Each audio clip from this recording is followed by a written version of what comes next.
Hey guys, welcome to ஒரு பக்கம் சமையல். இப்போ நம்ம பார்க்குற ரெசிபி என்னென்னு பார்த்தீங்கன்னா, ரொம்பவே சூப்பரான, அட் த சேம் டைம் கடையிலலாம் வாங்கினா ரொம்ப காஸ்ட்லியாக இருக்கும், குவான்டிட்டியும் ரொம்பவே கம்மியாக இருக்கும். ஸோ நம்ம வீட்லேயே பண்ணால் நம்ம வயிறு நிறையா சாப்பிட்லாம், ஃபுல் சாட்டிஸ்ஃபேக்ஷனோடு. ஸோ வாங்க, 1 லிட்டர் பாலை நல்லா தண்ணி இல்லாமல் இந்த மாதிரி கோவா கன்சிஸ்டன்சிக்கு நல்லா திக்காக காய்ச்சி எடுத்து வச்சுக்கலாம். இப்போது பாதாம் பருப்பை ஒரு 2 ஹவர்ஸ் ஊற வச்சு தோல் நீக்கிட்டு அதை இந்த மாதிரி ஃபைன் பேஸ்ட்டாக அரைச்சி அதையும் எடுத்து நம்ம ஆல்ரெடி பால் காய்ச்சி வச்சுருக்கோம் இல்லைங்களா, திக் கோவா கன்சிஸ்டன்சி. ஸோ அதில் ஊற்றி நல்லா மிக்ஸ் பண்ணிடலாம், நல்லா கலந்து விட்டுடலாம். இப்போ முட்டை நான் 1 லிட்டர் பாலுக்கு 5லேருந்து 6 முட்டை எடுத்திருக்கேன். ஸோ ஒரு முட்டையாக ஊற்றிட்டு மொத்தமாக ஊற்றி மிக்ஸ் பண்ண வேண்டாம். ஒரு முட்டையாக ஊற்றிட்டு நல்லா அதை மிக்ஸ் பண்ணிவிட்டு திரும்ப அடுத்த முட்டையை ஊற்றி நல்லா மிக்ஸ் பண்ணிக்கலாம். இந்த மாதிரி ஒன்று ஒன்றா ஊற்றி நல்லா கலந்து விட்டுடலாம் ஒரு விஸ்க் வச்சு. இப்போ இதில் சுகர் உங்களுக்கு தேவையான அளவு எடுத்துக்கோங்க. நான் இப்போ இதுக்கு 200 கிராம் சுகர் எடுத்திருக்கேன்.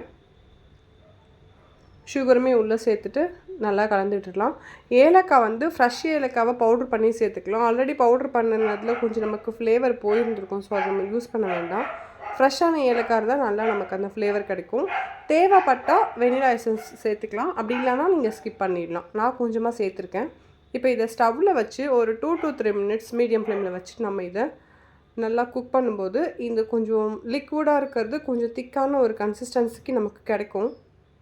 இதில் நெய் ஒரு அரை கப்பாக சேர்த்துக்கலாம். நம்ம கொஞ்சம் கொஞ்சமாக சேர்த்து மொத்தமாக சேர்த்துட வேணால் கொஞ்சம் கொஞ்சமாக சேர்த்து மிக்ஸ் பண்ணி விட்டுட்டு பாருங்கள். இப்போ இந்த கன்சிஸ்டன்சி வந்ததுக்கு அப்புறமா நம்ம எடுத்து ஒரு ட்ரேயில் நெய் ஃபுல்லாக அது ஸ்ப்ரெட் பண்ணிவிட்டு இதை ஊற்றிட்டு ஒரு 30-40 மினிட்ஸ் வச்சுட்டு பேக் பண்ணி எடுத்தோம் அப்படின்னா, நீங்கள் அவன்லேயும் பண்ணலாம், இல்லை குக்கர்லேயும் பேக் பண்ணி எடுக்கலாம். பேக் பண்ணி எடுத்துட்டோம் அப்படின்னா நம்மளோட சூப்பரான முட்டை மிட்டாய் சான்ஸே இல்லைங்க. நீங்கள் இது கடையில் வாங்கினதா இல்லை வீட்டில் பண்ணதான்னு சொல்லி நீங்களா சொன்னால் மட்டும்தான் தெரியும். அவ்வளோ பர்ஃபெக்டாக இருந்துச்சு. டேஸ்ட், அந்த சாஃப்ட்னஸ்ஸு செம்மையாக இருந்தது. ஆக்சுவலி முட்டையில் தான் பண்ணியிருக்கோம் அப்படிங்கிறது கூட யாருக்குமே தெரியாது. இது ஒரு ஒரு ஒரு ரொம்பவே ரிச்சான ஒரு ஸ்வீட்டாக இருந்தது. ஸோ இது நீங்கள் கண்டிப்பாக ட்ரை பண்ணிங்க, மிஸ் பண்ணாதீங்க. குழந்தைங்கலேருந்து பெரியவங்க வரைக்கும் எல்லாருமே விரும்பி சாப்பிடுவாங்க. தேங்க்யூ. நெக்ஸ்ட் வீடியோவில் பார்க்கலாம். பாய்.